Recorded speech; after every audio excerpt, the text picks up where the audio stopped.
Hello, everyone. So today I'm going to continue talking about 20th century European feminism and going to get into a couple, really kind of keep it simple, couple of the major figures to get into, as well as some of the issues and changes that sometimes are controversial as well. Okay. Undoubtedly, one of the biggest figures of this particular era was Margaret Thatcher. Margaret Thatcher was the first female prime minister of Britain, and which she obtained that position in 1979. And her ideas of economics and whatnot often became known as Thatcherism, which was really cuts in public spending and tax cuts for high income earners and businesses, with the concept that they'll basically reinvest that money into the economy, create new products to buy and new jobs. She also wanted to reduce the number of trade unions, and she privatized part of their economy that had been under control of the federal government. But one of the big things about Margaret Thatcher was, again, she was very deliberate. She was driven. Her ideas, we're not going to look at positives or negatives. It really depends on who you're at and honestly what political angle you're going to take it from. But when you have a prime minister, an elected prime minister from Britain as the first female, I mean, that's a big deal. And she really was kind of emblematic of many of kind of the strong-willed leaders of this latter part of the Cold War. Another woman that really achieved quite a bit was Mary Robinson, who became the first female prime minister of Ireland in 1990. And she's really most known for her outreach and human rights agendas and her goal of really addressing human rights worldwide. During her term, she took visits to both Somalia and Rwanda to try to bring attention to human rights concerns in those regions. Actually, after her presidency, or her prime ministership, if you will, she would become the UN High Commissioner for Human Rights, and really looking to extend those ideals worldwide. And one of the other big things that we're going to start to see at this time as well, within Europe specifically, is women in the workplace. Now, early on, you still had jobs that were separated by gender. It was often tough to get a job if you were married, because the focus was that you need to stay home and have a child. But as time went on, you could see that number would increase. For instance, by 1990, women made up 44% of the workforce in Britain.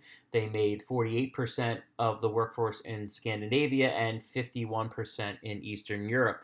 That was by 1990. And afterwards, as you can see, the percentage of women in the workforce, very, very high in Northern Europe, rising in many other areas.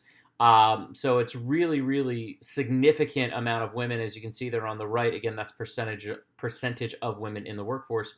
Now, some of the continuing concerns were greater access to get into universities, the trying to get equal pay for equal work, and those were definitely continuing concerns.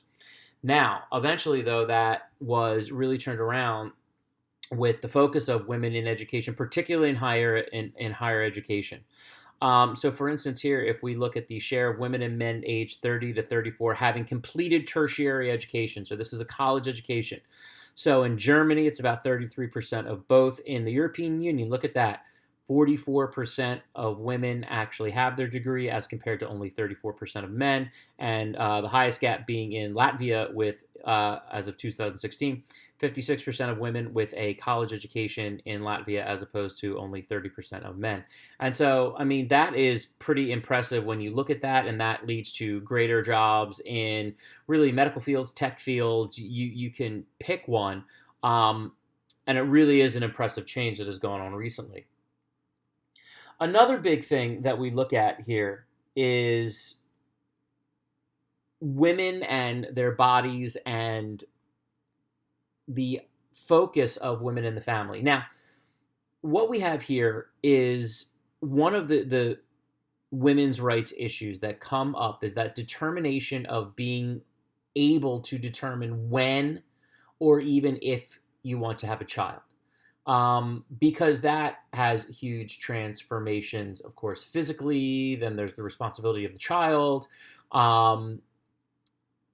And that's where Gregory Pincus steps in. Gregory Pincus is really the main guy that is given credit for the creation of the birth control pill. And this was a big thing here because it changes things quite dramatically for women. They had greater determination over choosing when or even if to get pregnant. And that was something that hadn't been given to them before. And that moment that allowed the planning of families and, again, the determination of when to have children was pretty remarkable. Also, along this particular time, we have the development of in vitro fertilization. And this, again, is when an egg is fertilized outside the woman's body and then inserted for the woman to carry it. This was huge because this, again, allows women greater independence because women could have children using donor sperm to have children if they're not married. It also, again, allows women who have fertility issues or women and men who have fertility issues to have children as well. And then finally, you look at probably the most controversial of these issues, which was abortion. I've talked about this in other videos as well, that many women look at this as something that is really crucial to protection of their own bodies, and that legislating against abortion is another form of control. On the flip side, of course, you have the idea that life begins at conception and that abortion is murder. So when we see these, we have these ideas, but like what is part of women's rights is this idea of control over one's body. And again, with something like the birth control pill, in vitro fertilization, as well as the controversies around abortion, this is kind of a newer field that becomes kind of a 20th century thing. And there's no easy answers for that. You know, a lot of people go in either way, especially when it comes to abortion. But this idea that women trying to gain more and more freedom over their individual bodies becomes kind of this hallmark of the 20th century movement. All right, guys, and so this is just an addition into the other video that we had, you know, kind of more of a specific thing. Hope it cleared some things up here specifically for Europe, and I'll talk to you guys soon.